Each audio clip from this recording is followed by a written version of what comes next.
As our attention turns to the economic impact on Canada of Donald Trump, I find myself thinking about Ralph Klein.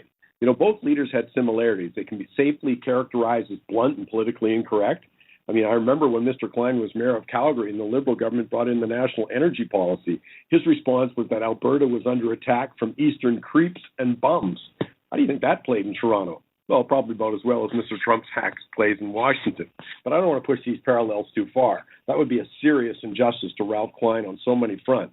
But a quick example, Mr. Trump seems oblivious to increasing the massive debt load that went from $10 trillion to $20 trillion under President Obama. On the other hand, one of the key policy goals of Mr. Klein was to balance the Alberta budget and pay off the debt. So as I said, the similarities only go so far, but there is one in terms of economic policy that has significant consequences. Both leaders recognize the importance of creating a competitive tax and regulatory regime in order to attract capital investment, grow the economy, and create jobs.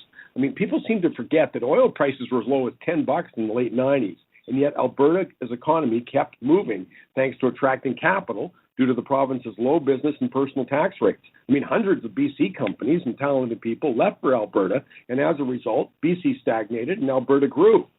The Republicans are proposing the same approach of lower taxation and less regulation. The proposal is corporate tax rates dropping from 35 to 20%. Meanwhile, our governments are adding more business taxes and increasing regulation. In short, we better be careful because they're about to eat our economic lunch. My name is Mike Campbell. Join me Saturday for Money Talk.